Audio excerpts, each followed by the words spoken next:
Good morning, everyone, and goodbye to a beautiful voice. Okay, welcome to WHAM Wairarapa. Just adjusting all of my gear so I can hear. It's 3 minutes past 8 and it's Friday morning. I was here on time today, however I just let that song phase out, and we've got two guests coming in shortly.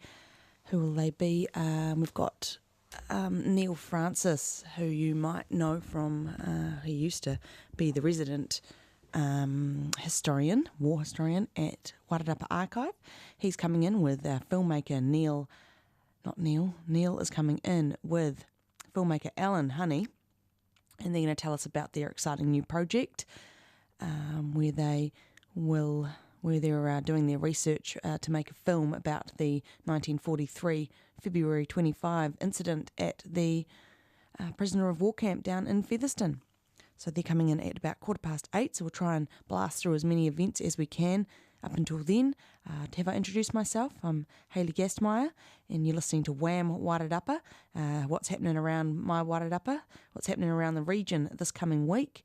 That's what I'm here to tell you about.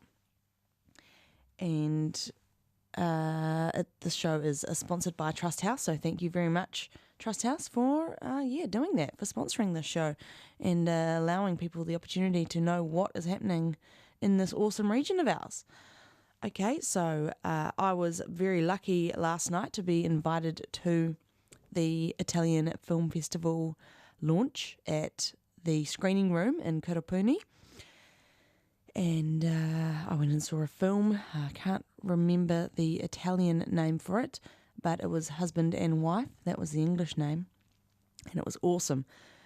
It was this couple, and sort of the film opens up with the scene of them in therapy. It's their first therapy session, and you can just tell things aren't going well, and basically they're going to get a divorce.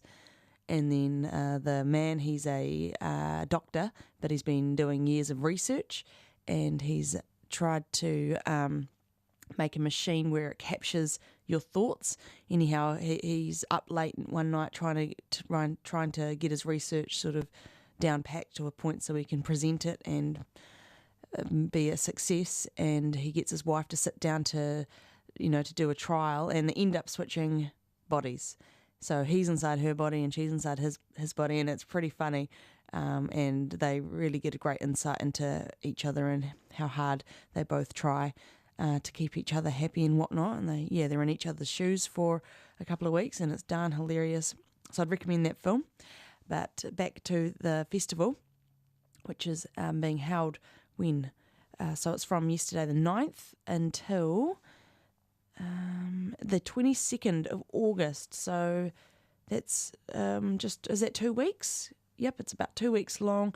Now, the film festival, the Italian Cinema Italiano Festival, is happening all around New Zealand. I think, Nelson, Tauranga, Havelock North, Napier, and Masterton, Christchurch, other places as well, no doubt, Wellington and Auckland. And it's all at different times. So, yeah, it's currently here in Masterton. Very cool. Would recommend going to some of those films. Just some of the films that are coming up today. This one here. Okay, yep, everything's in order. Hey, we've got a little rotary symbol up there. That's cool. It's new. Now, we've got a film at the screening room today at 1:30. Indivisible, from the director of Perez, comes this internationally acclaimed striking festival highlight. It ventures into territory rarely seen in the cinema, and does so with understanding and sensitivity, grounded in modern-day Italy, but also highly imaginative. Indivisible is a beguiling portrait of conjoined twin sisters. Wow. Oh, that'll be neat. So that's at 1:30, and then we've got An Almost Perfect Town screening tonight at 6 p.m. A charming comedy from the writer of Tale of Tales and Gomorrah, and an all-Italian remake of the French-Canadian film Le Grande Seduction. The cast is led by the wonderful Silvio Orlando, who some may recognise as the soccer mad cardinal in HBO's The Young Pope. And this is a winner of the Italian Film Festival USA Best Film. And David Di Donatello Awards. It won the Best Adapted Screenplay. So there's 2 films being screened today. Looking at other events around the region, going down south to Featherston. Cook's Cook, how to experience food on board the Endeavour. This is at Lavender's Green today from 11:30. I gave you a heads up about this one last week because it starts in a couple of hours' time. Not sure if you probably would have had to have booked a spot, and tickets were $115, but this looks really neat. So it's focusing on the food that they would have eaten to ward off scurvy. But I feel like this is slightly more upmarket than what they would have been served on the Endeavour, because it's featuring local olive oils paired with award-winning Palliser Estate wines. So this is a 3-course meal inspired by the one-handed cook who fed Captain James Cook and crew aboard the HMS Endeavour. Awesome. So that's today, Lavender's Green, which is on Underhill Road. I guess Google Lavender's Green, Underhill Road, and this might bring it up. And to get tickets, you can go onto Event Finder and click buy tickets. And it's part of the Wellington on a Plate festival, which I think launches today. And Beervana's on today in Wellington as well, in case you're keen. I'm going tomorrow night. There's 4 sessions, and we've got 3 local businesses heading down. We've got Sup Brewery from Masterton. That's going to be at the Beervana. Then there's Martinborough Brewery, who will be down there, as well as another Martinborough business, Masita Wine Bar. They're going to be serving up food. So the Beervana, there's probably still tickets available. You can get your ticket, just Google Beervana and find your ticket. So it's a beer festival celebrating craft beer. It's on once a year at the Cake Tin at the Westpac Stadium in Wellington. It's about $50 a ticket, and you can buy beer and food. It's heaps of stalls all around the Cake Tin. It's pretty awesome. I'm super excited to be going tomorrow. They've got 4 sessions, so there's one today, a session tonight, a session tomorrow, which is sold out, I believe, and a session tomorrow night. So heads up Beervana, also heads up Wellington on a Plate, which is we've got 4 places entering into the Burger Wellington on a Plate competition. I think it's the Martinborough Hotel, what's the name of their restaurant anyhow? They've got a burger on the cards, as does Greytown Hotel and The Offering, and one more in Martinborough. Who is it? Oh, I'll have to come back to that one. There's 4 local Wairarapa places who are putting on burgers that you can go and try out. So there's special burgers just for this festival, so it's short-lived, so you've got to get out there. And apparently you'd have to eat, if you want to get through all of the burgers that are in the Greater Wellington region for Wellington on a Plate, you'd have to eat something like 17, so Wellington on a Plate's on for 17 days, and I think you'd have to eat 11 burgers a day to get through all of them. Who's up for that challenge? Get in touch with me on the WHAM Wairarapa Facebook page and let me know if you're going to be endeavouring to do that. I think that'll be impossible. It'll be interesting to see if someone can pull it off, though. I don't think they'll be too good for wear after that. Tonight at Club Wairarapa, Just Us is performing from 7:30pm. Bernie and Tara are back to entertain. Their wide-ranging music from classic hits to rock will have you tapping your feet and dancing the night away. And members, affiliated members and guests are all welcome to attend that. Club Wairarapa tonight from 7:30. It's on the corner of Essex and Chapel Street. And at Mazine's Bar tomorrow in Featherston, Mazine's Bar and Restaurant, also the home of the Featherston RSA. NZ Nashville Country Music Club will be there, hosted by Burton Trent. They're based in the Wairarapa, these guys, so they're locals looking for looking for musicians for a new modern country music club, playing anything from Leonard Skinner to Jim Croce. We are in the process of starting the new club and can meet in the Featherston RSA rooms. Further discussion is needed to proceed. A list of songs will be discussed for the band to play. We're looking for a house band to back members within the Wairarapa. Anyone who can play fiddle, banjo, accordion, mandolin is needed. Please contact Martin Haywood, aka Burton Trent. His number, write this down if you're interested, 022 601 0610. I'll go through that one more time. 022 62, start again, 022 601 0610. Hopefully you got that down if you're keen. So they're looking at starting up a New Zealand country music club. For some reason Nashville is in brackets. Maybe that's where it's going to be inspired from. I'm not sure. Now it's 13 minutes past 8. Our guest will be in here soon. And I'll play a little bit of music when we see them come in so we can all settle in, and then we'll get into the interview. Now the Travellers, they're going to be at Greytown Hotel tomorrow from 8:30 p.m. This is an R18 event. It's free. The Travellers are bringing a toe-tapping, hip-shaking, roof-raising night to the Greytown Top Pub, playing classics from hits from the Rolling Stones, Bob Dylan, Van Morrison, The Band, Steve Earle, the Pogues, Oasis, Pearl Jam, Foo Fighters, and more. And expect to get up and dance. Yep, no cover charge. So head to the Greytown Hotel, aka the Top Pub, tomorrow night if you're in for some free live music and a couple of drinks with your mates. Oh, this is, I think, part of NZ on a Plate. Luxury Wairarapa Truffle degustation. You know what a degustation is, eh? It's when you have lots and lots of little meals and you go sort of through the array of flavours like a wine tasting almost. So local truffle grower Karen Atkinhead shares her stories and insights into the patience testing pursuit of growing and harvesting truffles over a sophisticated 6-course dinner matched with champagne and fine Martinborough and French wines. Oh, that sounds good. It's part of, like I said, the Visa Wellington on a Plate. This one is $295, so just short of $300 here for a 6-course meal.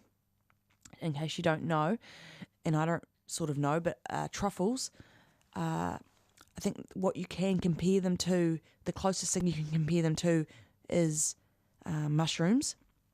They're very expensive and they're generally infused into an oil, which is very pricey. I went to Cool Change last Friday night for dinner. Went out on a date, double date, and I ordered the risotto because it was pretty much the only vegetarian main on the menu, and it was smothered in truffle oil and it was delicious. Truffle oil is awesome.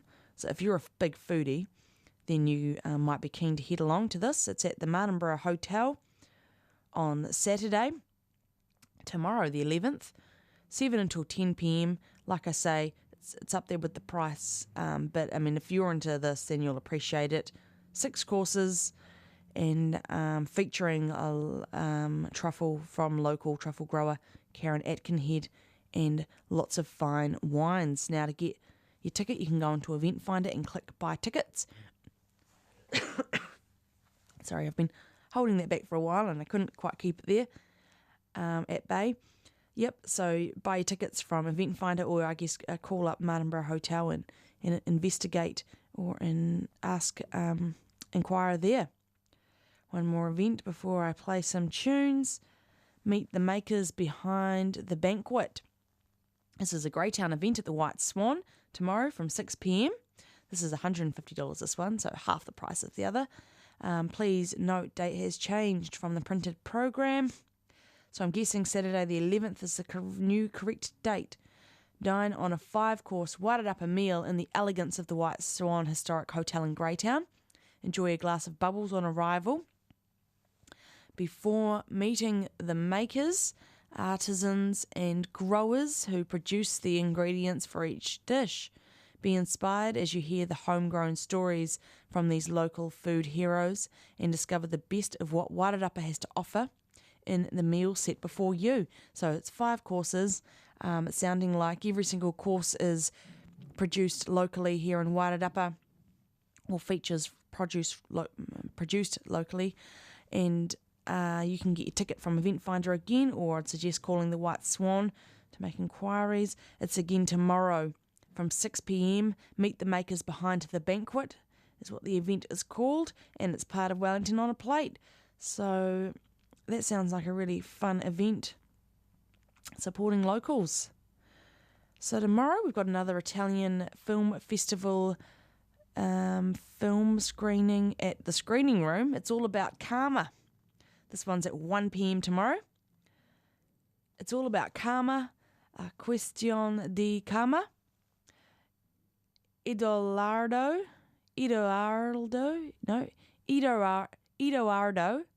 Falcon's film is a brilliant comedy starring 2 of Italy's finest talents, Fabio Di Luigi and Elio Germano. Sorry about my Italian pronunciation. I am actually going to Italy early next year, so hopefully I'll pick up a few skills when it comes to my pronunciations. So you can head along to this film tomorrow if you're keen. Again, it's called I think that's our guests. It's called It's All About Karma. All right, I'm going to play you a song and then we'll settle our guests in, and then you can all enjoy the interview. All right, here we go. We've got some Death Cab for Cutie. Enjoy.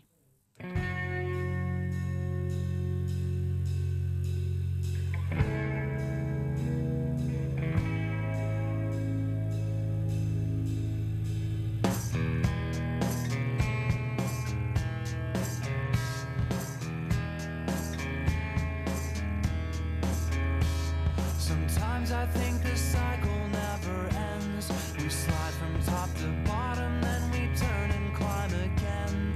And it seems by the time that I have figured what it's worth, the squeaking of our skin against the steel has gotten worse. But if I move my place in line, I'll lose. And I have waited, the anticipation's got me glued. I am waiting for something to go wrong. I am waiting for familiar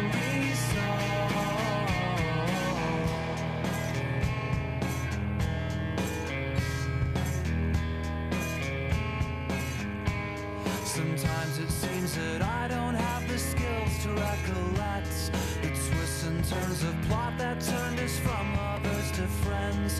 I'm thinking I should take that volume back up off the shelf and crack its weary spine and read to help remind myself. But if I move my place in line, I'll lose. And I have waited, the anticipation's got me glued. I am waiting for something to go wrong. I am waiting for familiar resolve. I am waiting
Sometimes I think this cycle never ends. We slide from top to bottom, then we turn and climb again. And it seems by the time that I have figured what it's worth, the squeaking of our skin against the steel has gotten worse. The squeaking of our skin against the steel has gotten worse.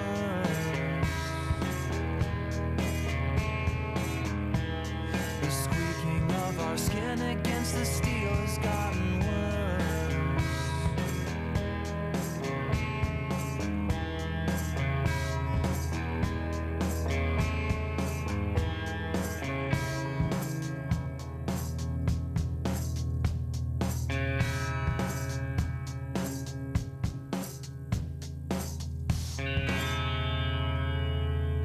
And we're back. That was Death Cab for Cutie Expo 86, because that was a good year. Now we've got 3 guests in the studio. Hello, everyone. I don't know how the cameras are going to cope. Good morning. Hello.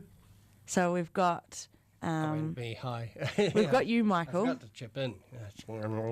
Everyone knows who you are. Then we've got Neil Francis there in the middle. Morning. Good morning. And then we've got Alan Honey. Hello there. So, Alan and Neil, you guys are embarking on a new project. Tell me about that. Well, we thought we'd make a film. Awesome. In fact, it's our second film. It's a sequel to our first film, which we did last year or the year before, which was on the military training camp in Featherston, World War One. March on. And it was, thank you, it was called March On. Yep. And it was, it was well received. On the same piece of ground, some 30 years later, they built another camp on top of where the old camp was. Mm-hmm. And, well, a few things happened there of historical interest. Yes, very much. So this is March On 2, I suppose, really, isn't it? Or keep marching on. Keep marching on, yes. Carry on marching. Yeah, haven't actually quite got the name for it yet, but we'll come up with a theme. The March On actually came, the name I got from Neil's band did a song. Actually, the refrain, the chorus went March On. March On, yes. So, not Mahjong, as we I know used that to. song. Yes, that's right, yes. We're going to have to talk him into writing another song, I think. Yes. So did you do the music for the last one? For March On? Well, we used a Wild Geese song, yes. Cool. But there was incidental music which we had nothing to do with, but you organised that. Yes. No, young Anthony plays in a local band, Pencaro. Oh, yes, I know them. A bunch of very talented young men. Yes, they are. But Anthony Rose, I gave him, the first time he'd done anything like it, showed him the video, and he took it away and had a think about it. Oh, and, cool. And I came back and he said, "What do you think of this?" And I think he understood the themes and had the right feel. And Yeah, no, it was very nice. No, he got it right. Good one. He did well. So very keen to involve him again, of course. In fact, really, I like to get the old band back together and the same crew. Cool. You could use the same local people that you Exactly. nice. And involve some more. And that's part of the story. I'm saying that the skill level exists here in Wairarapa. So to get this film made. To get it made, yeah. And so this film is going to be focusing on the prisoner of war camp from 1943 to 1945? That's correct. Well, a little bit after 45, yeah. They were there until, a good 6 months after the war finished, before they were actually shipped back to Japan. I see, yep. But, yes, so I guess the 60-pound gorilla, or whatever it is, was the fact that, yes, really 6 months into the operation of the camp, there was a little incident occurred, which, has marked it for infamy ever since. Yeah.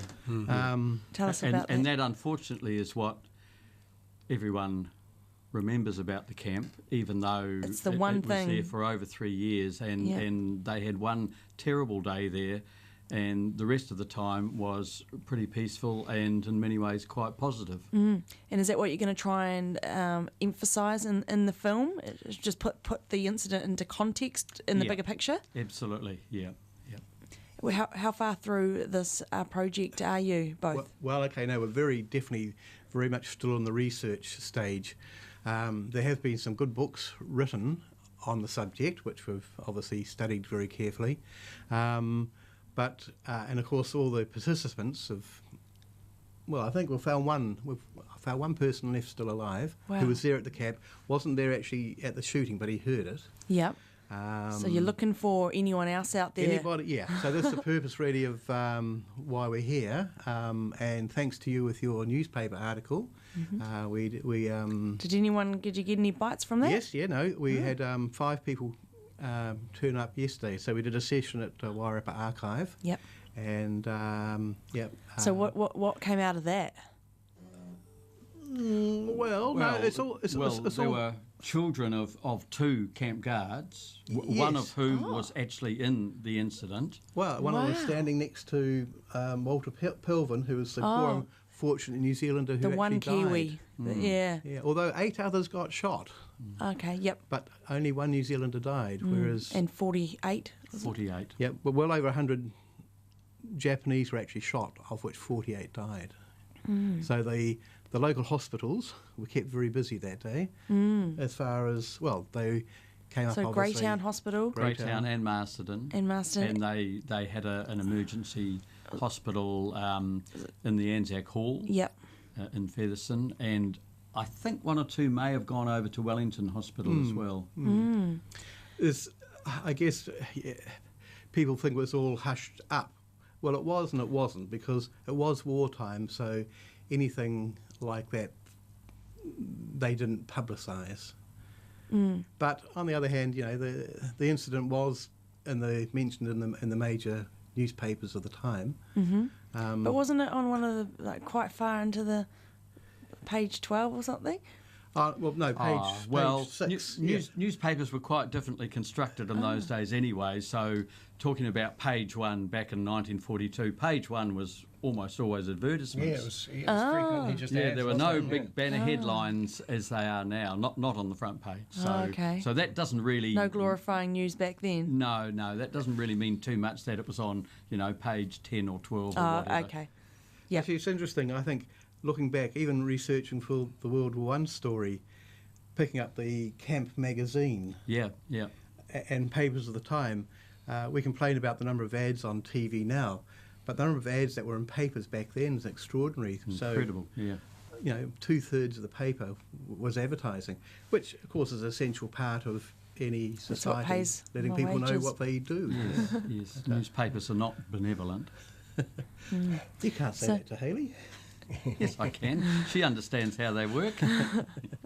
We sort of organised a roadshow, and as I say, the first day was yesterday at the Wairarapa Archive. Did these people that turned out, the relatives of the ones at the camp, did their relatives talk much about it? Or did they know in-depth detail? No, again, a consistent story is their fathers did not talk about it. And generally they found things out by what their mother had whispered to them about what they could pick up. I see. Which is a constant theme, and I think so. Yeah. I don't know. Would you say that's part of the Kiwi way of doing things?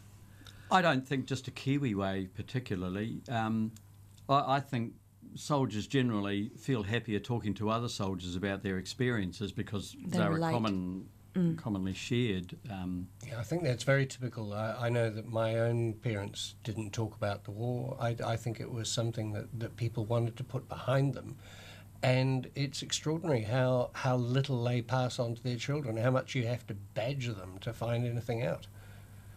Certainly that was the case in my household. Yeah. Well, so one of the couples that turned up yesterday travelled down from Fielding.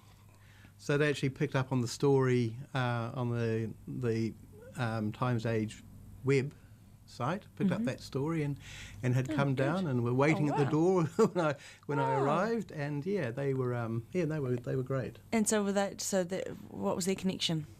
Well, again, their father was a guard at the camp, and they actually had a piece of artwork, which again is one of the things we were looking for on this road trip. I'll stick with the artwork. So one of the important things about the camp is that, okay, there was this terrible incident, but once things settled down, the prisoners produced an enormous amount of, well, we'll call it artwork. Some of it's functional, but other of it's quite intricate. And you consider that all they had was a few rusty nails and whatever wood they could find. They carved extraordinary things. So I'd like to illustrate, part of the film will be just on the artwork. And the Featherston Heritage Museum's got a collection, don't they? Yes, they have some interesting stuff down there. And, I mean, they range from things like walking sticks to really artistic wooden carved panels, painted panels. The one yesterday was really a fern leaf with NZ in the middle of it, and that had been carved in exchange for cigarettes. Which I think was a typical currency of the time. Even though the guards were actually forbidden to fraternise with the prisoners, but clearly they did all the time. Yeah, they got to take these. And nice that's probably, pieces. again, part of the story is that at the end, things were quite friendly. The Japanese prisoners weren't, well, how do I describe it? As angry as when they arrived? Well, I don't think all of them were angry. The labourer group, which was the first big group that arrived, which were mainly pressed construction workers from Guadalcanal. Now, I think 450 roughly of them arrived early on. Now, these were non-combatant workers. Some were Japanese, but some weren't Japanese, but they'd been sort of conscripted by the Japanese army to do this work. So really for them to be out of a combat zone, reasonably well fed and sheltered and what have you, I don't think they had too many issues with the situation at all. It was the military group who came a little later who had a much harder attitude towards work and war and being in New Zealand. But we don't know, and it's going to be very difficult to actually tell, but we suspect most of the artistic work was done by this large labouring group. And I'm going to pop out because I've got lots of things to do, but this is so fascinating. I'm going to put the radio on out there and keep listening to you guys. Did you have an announcement? Or? No. I talked so much yesterday that the public are well sick of me. Okay. Feel free to pop in at the end if you like. See you, Michael. Okay, so back, So we're doing this travelling through South Wairarapa, starting off with Carterton, and we've got the date here, Carterton on the 23rd, and then Martinborough the next day, 24th, and then the week after, Greytown on the 30th, and Featherston on the 31st. Now, we're going to the libraries. We've approached all the South Wairarapa libraries, and they're, of course, very, very helpful and offered their facilities to us, so we're taking advantage of that. But except for Featherston, where we will actually be really at the home of, home the right word? I guess. Base, the reference point where all things related to the camp is situated. Have I got a spelling mistake? No. You've got Martinborough Museum there. Oh, yes, sorry. Oh, no, that's right. Yes, no, Martinborough, yes, the librarian pointed out that the library is probably too small. So so you're going to the, the museum there on the square. Right, so on the square. 2 libraries and 2 museums. And so who are you inviting? Who do you want to turn up to these events? This is really a networking endeavour to get more, find out as much as you can. Okay, well, Neil's been down and studied the actual official records, but what we're now interested in is the human, how New Zealanders, the actual people there, what they thought and how they reacted, and so we're interested in stories, anecdotes, really interested in photos. If anybody's got any movies, I'd be very excited. Obviously very unlikely. Fingers crossed. So stories, photographs, and as I say, the artwork, any artefacts. Now, we don't want to take them off anybody. No.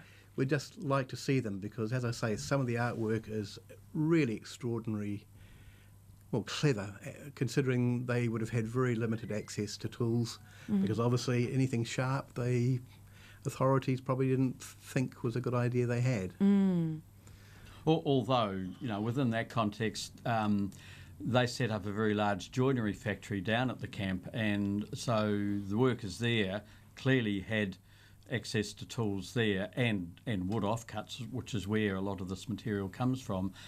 But the joinery factory produced school desks, and we understand beds, and there was also a concrete factory there which was producing chimney sections, because of course this was not too long after the 1942 earthquake, and so within the camp there was quite a lot of industry. Just to qualify that, so obviously in Marston especially, but obviously throughout the Wairarapa down to Wellington, a lot of chimneys fell off roofs in the middle of the war. And in those days, many people were using a coal range, and without a chimney, a coal range doesn't actually function. So it was very important to get houses back in action very quickly. So this probably all contributed to the recovery.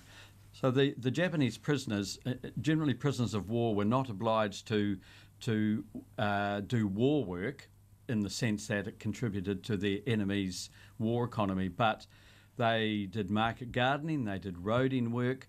There was work around the camp, keeping the camp clean and tidy, what the army comically calls interior economy. But the joinery factory was a very big unit. We've also heard of workers who went to a quarry on the Martinborough Featherston Road to dig out gravel for road work. So we think a lot of the prisoners worked outdoors, not terribly arduous. They didn't have huge long hours. It wasn't sort of a 10-hour day or anything like that. It was quite a short day, working day, and then they had leisure time within the camp as well. And perhaps, part of the misunderstanding when the incident occurred may have been due to a misunderstanding about the Geneva Convention, which in fact does allow the host nation to get the prisoners to work. And really it was more of an exercise in giving them something to do rather than keep them occupied and out of trouble. Yeah, that's right. I mean, we know the devil makes work for idle hands. So that was always part of it. And I guess we're used to POW stories from Europe where, our soldiers and RAF pilots and what have you were stuck in camps for long periods, whiling away the time doing musicals or whatever. But a lot of them also did work, similar work probably to the prisoners in New Zealand. Right, and that's where the stories are going to come from, because, even if you're we know of 5-year-olds who would go up and look at the Japanese, and they'd respond either with a wave or perhaps even give them a present. So they would sometimes little carved animals, were common. Yes. Elephants come up quite often, don't they? And snakes. Snakes. Yes, which they would have obviously seen quite clearly from their view in Featherston, quite a lot of elephants and snakes that they were inspired by. Well, no, actually there are no, they would have seen obviously a lot of sheep, but they didn't seem to carve sheep. No. Well, we've not come across one so far, have we? I remember when I spoke with Professor Richard Bullen. That's right, yes. Who's studying the artworks. He says that it was quite incredible because they were painting like landscapes from Japan and, Japanese woman portraits and whatnot. And obviously these were all done. They had no reference points. It was all from memory. And it was quite impressive how accurate, how good these pieces were. Yes, they were. They're lovely. Yeah. And the prisoners were very clearly into decorating their surroundings to remind them of home, to the point, and building shrines. Of course, their Shinto religion or whatever, they endeavoured to make themselves feel at home. So that's all part of it, having a picture on the wall. So I'll just Neil. So you went down to the New Zealand Archives in Wellington. Yes. And what did you study down there? Well, two things primarily. One is the full text of the inquiry, which happened after the shooting, a week after the shooting, was held in Featherston. And that took witness statements from various of the New Zealand soldiers. It also took witness statements from some of the Japanese POWs. And so that's 150, a couple of hundred pages. Wow, that's probably the most important piece. Yeah. It is important, and I've really only worked through about the first 7 or 8 witnesses so far. Wow. But the other really interesting piece of work down there is the daily diary kept by the camp administration. And so there's an entry for every day, and it records major and minor incidents. It details who's come into the camp, who's gone out of the camp, what visitors turned up. The Prime Minister, Peter Fraser, visited the camp at some point. There were American service people who visited the camp. There was the Swiss who were involved in the Red Cross, that sort of thing. So these people were coming into the camp quite frequently. So this daily diary records all of those movements, and we really need to photograph the entire thing so we get a real picture of both the mundane and the non-mundane events that happened in the camp. In this daily diary, is it just the movements of the camp, or did whoever was writing it, did they put in feelings or No, it's pretty objective in that respect. You can imagine sort of typical military shorthand. It's fairly sort of tersely written. But for all of that, there is information in that. For instance, there was a German POW in the camp. How he's got there, we haven't worked out yet. There was also a Javanese man who had been mopped up by the Japanese at some point and put into their labouring battalion, and he, of course, didn't want to be there. He didn't consider himself an enemy of New Zealand. So there's the to-ing and fro-ing, getting that man sort of released from the camp. So there's lots of little incidents that are going to come out when we do a full reading of it. Yes. And do you get a sense of being a war historian? You probably know what you've got a feeling for what it was like for our prisoners kept in other countries. Did the prisoners held in New Zealand, were they treated? What sort of scale were they treated on compared with other prisoner of war camps around the world? Well, I suspect they were at the very top end of the scale in terms of good treatment. Kiwi hospitality. I guess we could call it that. And as Alan may have mentioned, after the end of the war, a number of the prisoners actually wrote letters to the New Zealand government thanking them for the good treatment they'd had. Wow. Now, I've tried to think of a context where New Zealand POWs in Germany would have done a similar thing, and I cannot imagine that happening. So I think that's quite illuminating that.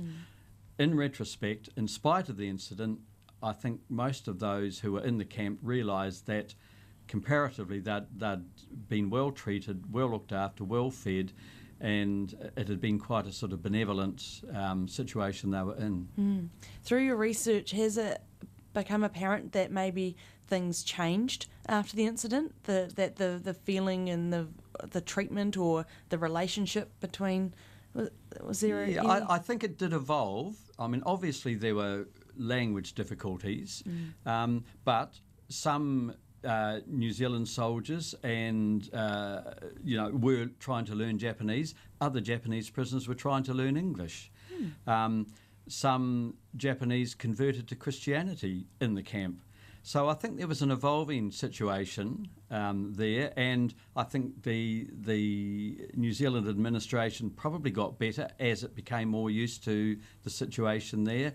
The diet, for instance, improved from the Japanese point of view because initially very few of the foods they were used to were being provided for them. Well, they wouldn't have been used to mutton and potatoes. It was completely foreign to them. Okay. Yeah, And absolutely. I think it involved the intervention of the Red Cross before they started getting rice. And I think once they started getting rice, they began to feel a little bit. Well, not that we feel at home. Comfort. Yeah, It's like comfort. Yeah.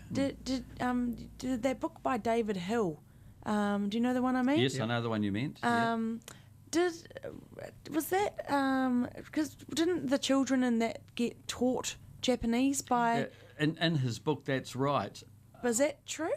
I think there's a certain amount of fictional license there, but certainly some of the New Zealand soldiers were learning Japanese. Definitely, I'm not so sure about children going in to learn, but certainly some New Zealand soldiers who weren't interpreters, so they were just ordinary soldiers, but they made some effort to learn, Japanese, so they could at least communicate. Which is, again, what we're looking for, the anecdotes we're looking for. So we have anecdotes of, as I say, young children either wandering up to the prisoners while they're on with their work details. Obviously, they couldn't get to them in the prison, in the compounds. But, the impression is that the prisoners really welcomed the chance to see somebody else other than armed guards.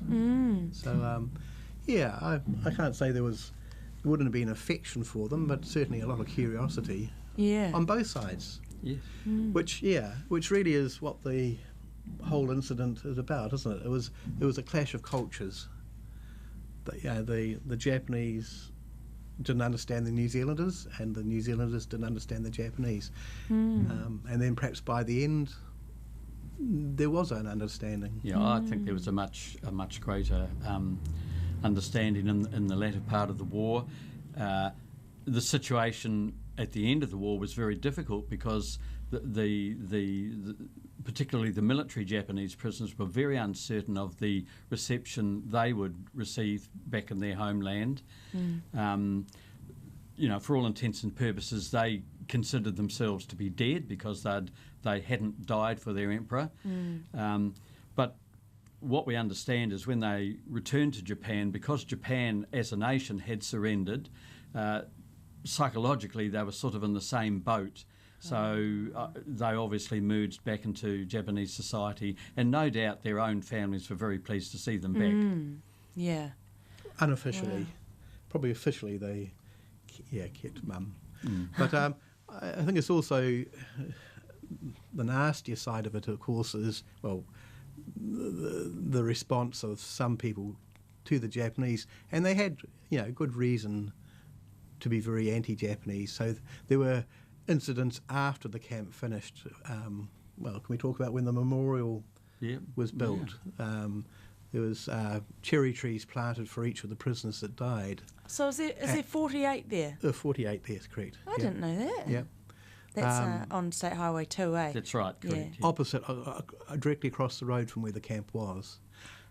Camp Road?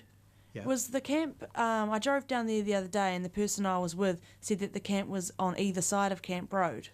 No. Well, strictly speaking, they're right. The main camp was across the road, so on the north side of State Highway 2. This is World War II. Yeah, but in World War One, which was where Camp Road was named, so it was named before World War II, but in World War One, as you go, I guess, southwest along Camp Road, on the left-hand side was Canvas Camp, which was part of Featherston Military Camp, and on the right-hand side was the hospital precinct. But in World War II, the camp was entirely on the north side of the road. So I think it's one of the things, if you're brought up in the Wairarapa, just to think 75 years ago, if you were driving to or from Featherston, there would have been a huge compound. It's incredible that with barbed wire all around it, and watchtowers with machine guns. Wow. And people watching you as you went back and forth. You're going to hope to create this somehow. Well, yes. So yes. Are you going to get some? My background is such. I believe that the best way to illustrate the tensions between the two sides that led to the eventual shootings is with a drama reconstruction and finding the right actors and production crew to actually bring that drama to life. Because recreating the camp to some extent, how could that happen? Well, it would take lots of cash, lots of money. Yeah. So really, I'm in the stage where we're researching, and then we'll sit down and we'll write a script, and then I'll start going around as many people as I can, cap in hand, and say, look, we've got the story. We think it's of national importance, of national interest and importance, and I'd like to see it play in the documentary film festivals, both in New Zealand and overseas. So we'll wait and see how much money we get. We'll make something, but whether we can actually get 250 Japanese in a compound and surrounded by actors with imitation rifles, we'll wait and see. But we'll aim big. Well, I'm aiming big, and we'll scale it accordingly. But either way, Neil will be fronting it. I think what people liked about March On, our first film, is that it was a Kiwi bloke talking to other Kiwi blokes, and in an authoritative but yet friendly manner. So he's the can man I say for the not job. Academic? Would that offend you? No, not at all. No. I think a documentary like this needs to have research behind it, but it doesn't want to be presented as an academic piece. No. I think people are much more interested in a much more of a human story. Well, it is a human story, and it's our story, so we want people to identify with it. So when they see it, they go, "That's my." Can I use the word heritage, or that's? Well, I guess it is. It's part of the country's history. Certainly one day of it we all regret, and I don't believe anyone sought to have that sort of result happen, but it did happen, and both sides contributed to it getting to that point. But you made the point earlier, did things change? Well, I think in a way that sort of popped a bubble of resentment and anger and hatred and all of those things. From then on, I think it was. I think everyone realised that something awful had happened, and perhaps consciously or unconsciously, everyone stepped back and sought to be more reasonable. It was a sharp jab of reality for them. That's right. Yeah. Well, yes. Well, I guess especially for the Japanese, because up until then, they had been kicking everybody's butt pretty good. So most of the prisoners actually came from a battle, the Battle of Guadalcanal. It's really the first point where the Americans had turned the tide and were beginning to push them back. So they'd gone from being the master race to being on retreat. But they had lots of internal battles, because there was the Navy versus the Army battle. They had the engineers, the worker.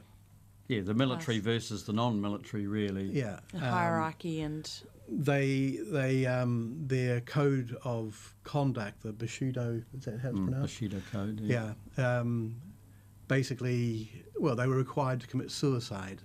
It was completely dishonourable to be taken as a prisoner.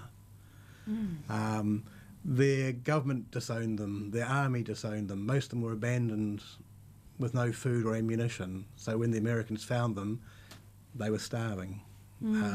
They had all these pressures internally, and which would have led to this explosion. It's all part of that explosion of anger. Gosh, it's sad. Where the incident occurred. Wow. So, and that's what I'm saying. That's the drama. That's the human interest side of the story. And then the redemption. Well, redemption, I can't think of a better word, but now I'm sitting here with my computer, probably full of Japanese parts. Did you come in your Japanese car? I did. I came in my Japanese Toyota. Yes. I came in a French car. but again, it's the it's the way history works, isn't it? Actually, one of the things that people don't realise is the position of Japan in World War One. Well, Japan was an honourable ally in World War One. Japanese warships helped escort the main body of the New Zealand Army overseas. And although Japan mainly took on a sort of policing role in the Pacific area, I think, in World War One, they didn't actually contribute combat troops to the Western Front or anything like that. But they were an ally. But of course, they had their own destiny, which was they saw it as being the major power in the Pacific, which clearly with a British Empire and a sort of a quasi-American empire.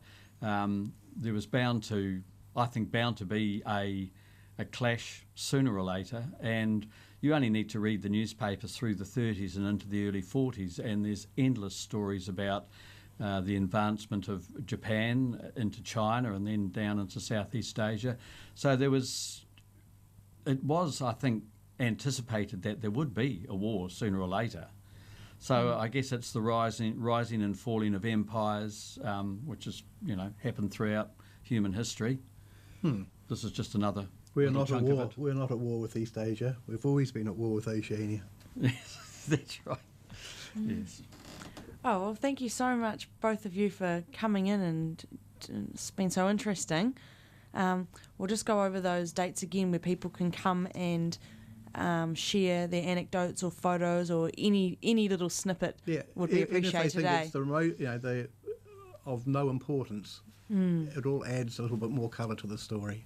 So Neil and Alan will be at the Carterton Library on Thursday the 23rd of August. So that's not this coming Thursday, the next coming Thursday. Yep. And so you're going to be there between 10 and 12:30. Then it looks like you might have a lunch break, and then you're...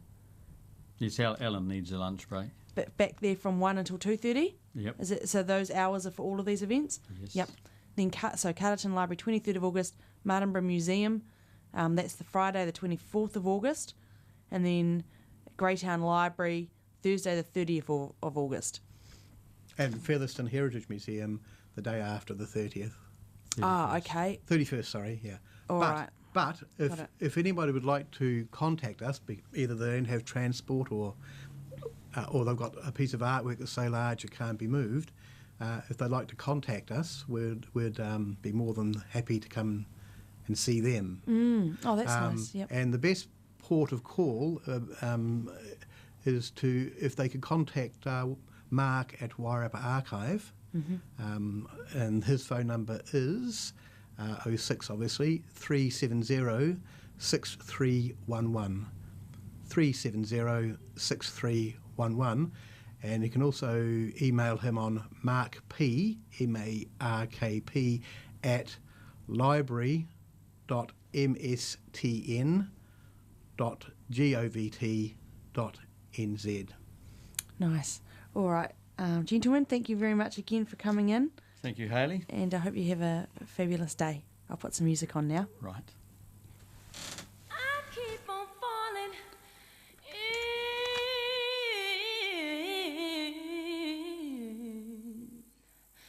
in and in love with you.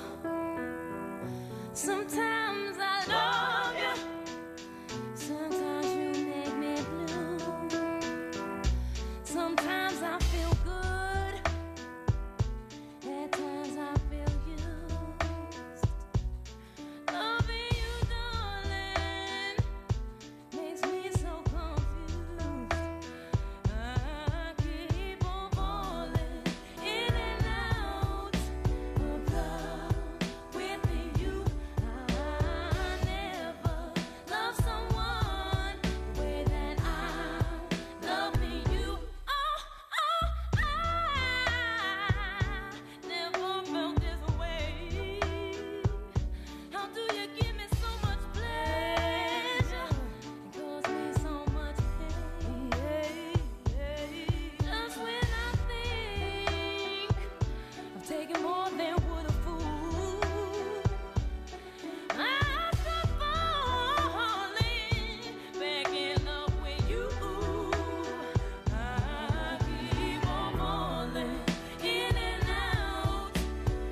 And we're back again. I'm just going to race through these last events because it's 4 minutes past 9.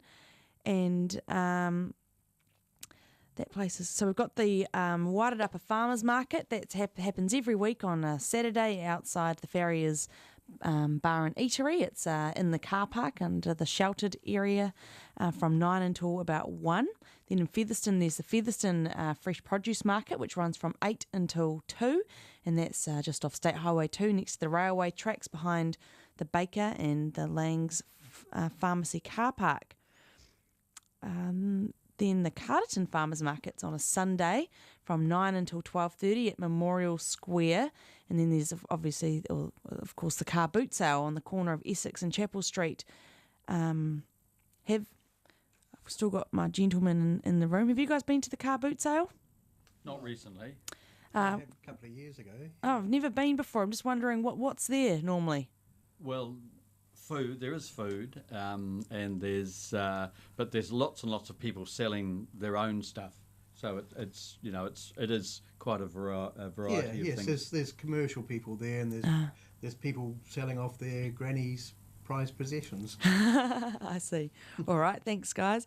I just thought I'd tell everyone about it each week, but I don't actually know what's there, so it's good to know. So we've got, if you like noodles and dumplings like I do, you can head to Tikaranga Vineyard on Sunday from 11 a.m, where Mayo and Co will be serving up, honestly, the best dumplings and noodles that I've ever tried. French cuisine, what's this one? 101. This might be something to do with the Wellington on a plate. Yes, it is. So this is at the Martinborough Hotel this Sunday from 12 until 3. It's a French-inspired masterclass using Wairarapa produce. Chef Paul Dickin will demonstrate cooking techniques to amplify your French cooking at home.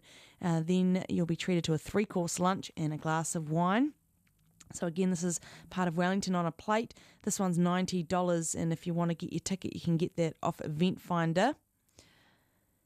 And a few more events to go. Oh, there's an artisan bread baking class. That will be fun. That's at Clearville Bakery on Monday. It's $185, and it's with award-winning baker Michael Clogg of Clearville Bakery, and he'll help you refine your mixing, moulding, shaping and fermenting techniques so you can achieve perfectly risen loaves beyond the doors of the bakery. And that'll be sourdough, won't it? I think it'll be sourdough. I think we've been given a couple of tickets for some of my colleagues to attend, which I was very jealous about. And I think they say there might be quite a few loaves of bread that you might be making, but for that price, you'd hope that you were getting a really good class. You'd hopefully walk away, be able to make award-winning bread loaves yourselves.